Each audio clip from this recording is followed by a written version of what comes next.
ngayon sa La Luz Beach Resort. And itutur ko kayo kung gaano kaganda dito. Kaya naman, halina kayo!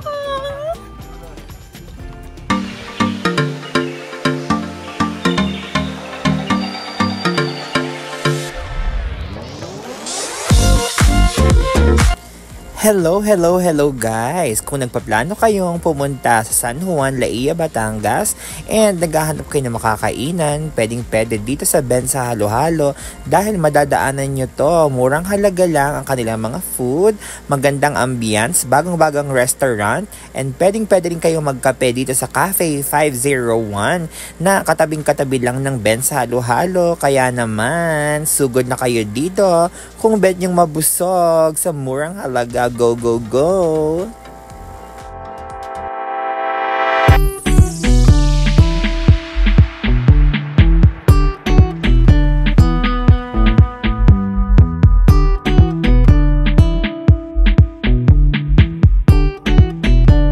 Yeah, hi kuya!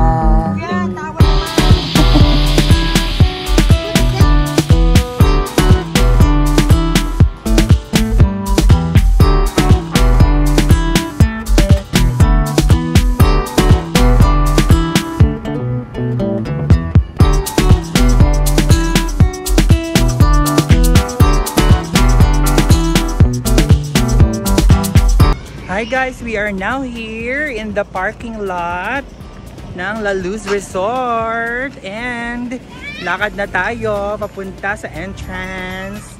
Let's go! Say hi!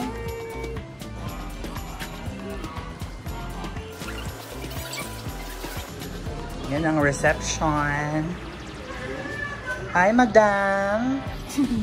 Ayan na siya.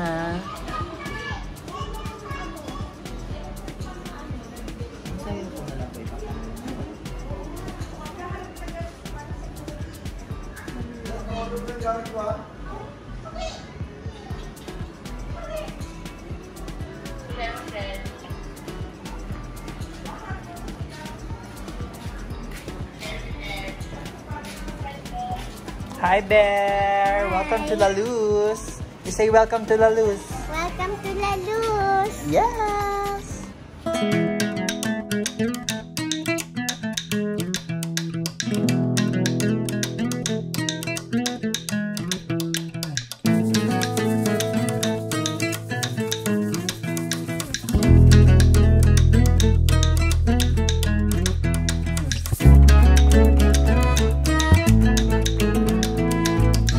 Ayan, tapos na kami mag-check-in. Papunta na kami sa rooms. Let's go, guys. Ay, ganda naman ang baba.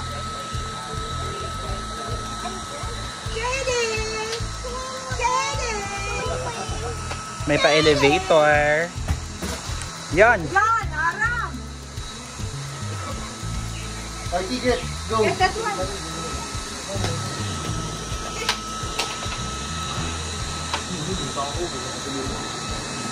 Yun o, may mga sinelas o. Anak, sinuha mo ba ito? Mamaya. Wow, ayun na yung beach! Wow! Wow! Salapit! Ayan, may pa-elevator. Nakadalawang halo-halo po yan. Ayaw, ayan. Meron silang merch. Pero naka-close eh. Wala pang tao. Souvenir shop. Oh, wait. Elevator. Ayan. Hello. Hello. Hi.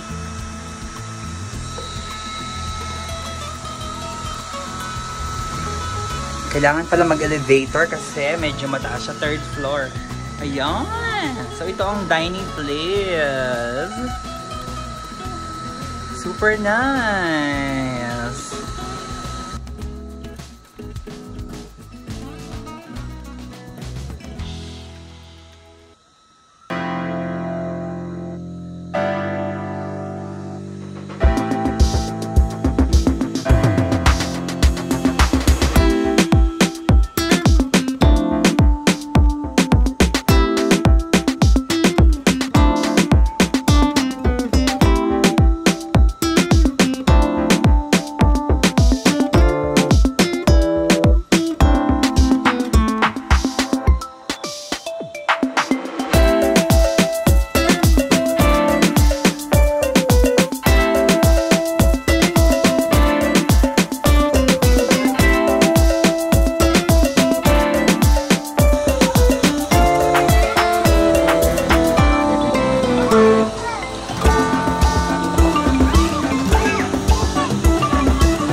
Naligo agad si Chubux.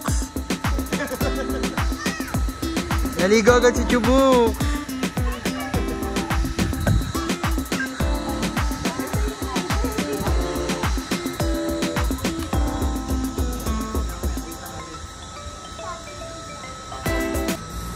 So, ayan guys, itutour ko naman kayo sa aming room na ni-rent dito sa La Luz. Napaka-cute ng kanilang mga aesthetic dahil talaga namang homey ang feels. Ang masasabi lang namin is maganda yung mga kama and talaga namang bago yung mga bedsheets and malinis. Kaso nga lang, yung napuntahan naming room, sira ang aircon and yung kanilang mga sink at saka yung banyo ay barado. So lumipat kami sa kabilang room which is very identical lang din naman. Pero yung nilipatan namin, sira naman yung pinto, ang hirap buksan. Tapos, barado din yung kanilang sink and barado din yung kanilang mga CR. Hindi yung hindi yung mismong upuan, kundi yung nagsisip-sip ng tubig kapag ikaw ay nagde-drain. Ayun. At syempre kahit nakalipat na kami sa kabilang room na okay naman yung aircon, medyo matagal pa ring lumamig kasi nga loft type yung aming nakuhang room. Kaya kung ako sa inyo, ang piliin nyo na lang is yung walang second floor para mabilis lumamig. Katulad ng ipapakita ko sa inyong room mamaya, mas maganda pa yon kasi nasa first floor and itong aming nakuhang room aakyat ka pa. So mas maganda pa yung nasa baba na lang. For the oldies and sa mga tumatandang kagaya ko din.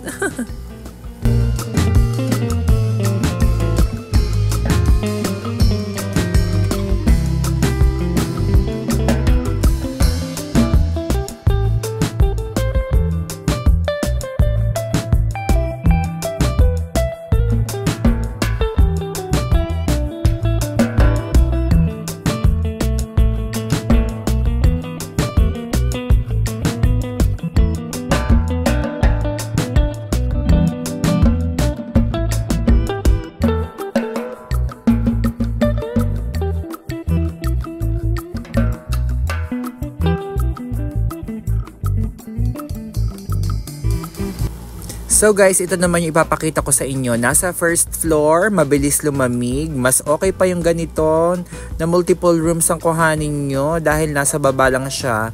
Mas friendly siya sa mga senior and sa mga kids na gustong pumunta sa mga rooms kasi hindi naaakyat. So better pa to. Kuha na lang kayo ng madaming ganito.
Ayan guys, so tayo naman ngayon ay maglalakad papunta sa dagat. Tignan natin kung gaano kaganda ang seashore. And of course, meron dito mga kabana na pwede nyo i-occupy. Kaya let's go. Ayan, sa mga likod ko, pwede kayo dyan magstay. And mag-refresh. Ayan. Malapit na tayo sa dagat. At ito na nga ang seashore. I love it. Ang ganda.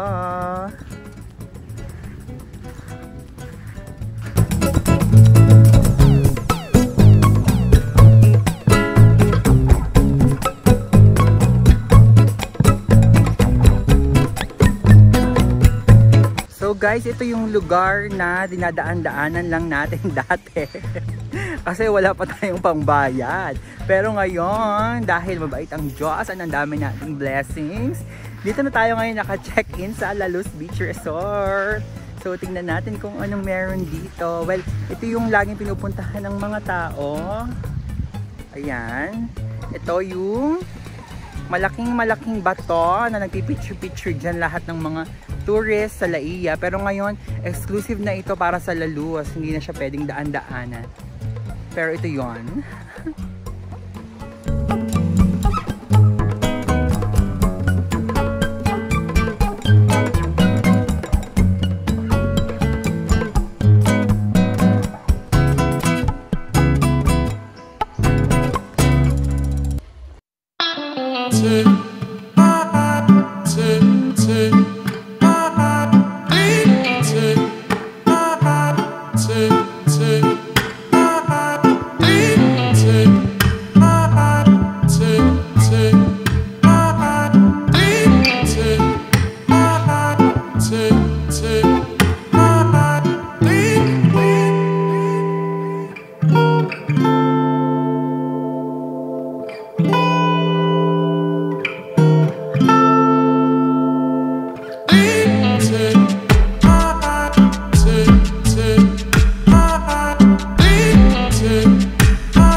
Ayan guys, so ito na yung mga rock formation sa likod natin. Ito yung dulo ng La Luz. Kapunta na kami dito before, way back in college. So nalimutan ko na ng itsura niya. Pero may picture kami dito, pa-flash ko sa screen. Yan o. Pero yan na siya ngayon. Buti hindi masyadong mainit today. So pwede tayong maglangoy-langoyan.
ganda ng pool. Infinity pool. Ayan no, sa likod ko. I love it so much. Ay, tumunta tayo sa maliit na pool.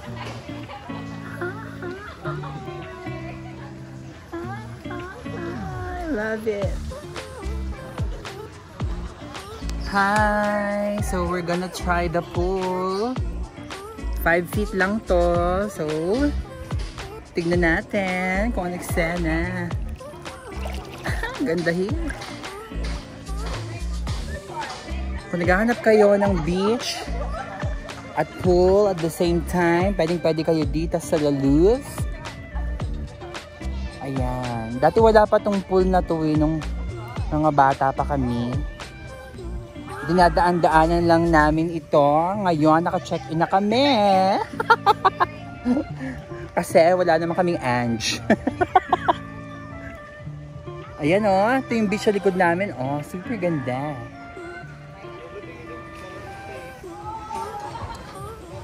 Love it so much.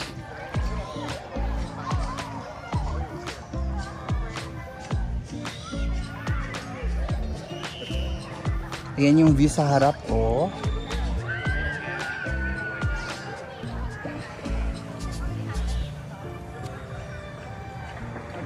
So dito sa may bandang gitna, 5.5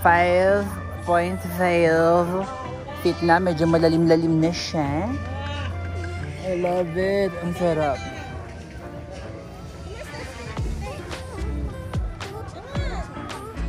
Ganda.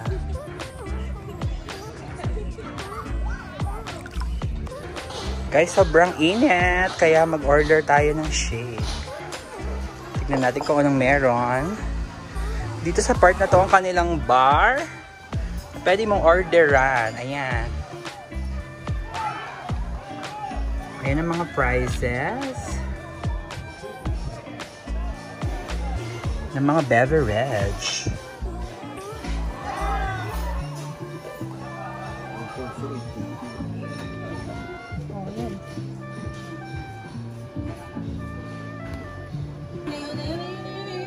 Saan yun? Saan yun? Alin? Yun yung masaya.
Po ang kasiyahan nila dahil hanggang 6 lang daw ang dagat. Ayan, ahon na. Lipat tayo dun sa public. Lipat dun sa public. Dun sa public.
Hi guys! Kung magstay kayo dito, please make sure na mineral water na lang inumin nyo yung nasa bote.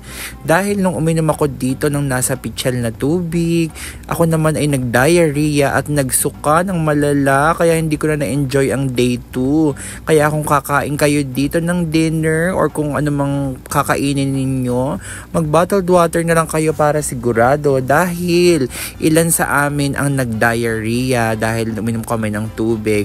Just to make sure, inom na lang kayo ng mineral water sa bottle. Yun lang.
So ayun guys, ang pagsiswimming para sa dagat ay hanggang 6 PM lang dito sa La Luz Beach Resort.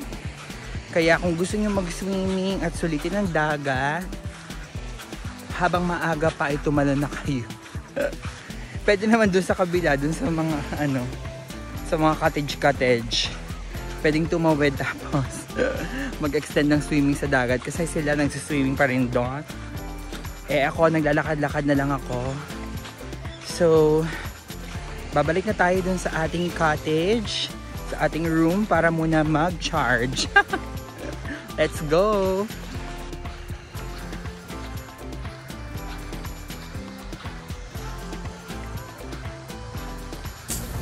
So guys, ito na nga yung masarap naming dinner dahil nga madami kaming in-order, madami rin kaming nakain. Pero dito ko naramdaman yung talagang super duper sakit ng tiyan ko. Nagsuka ako at saka nag-diarrhea.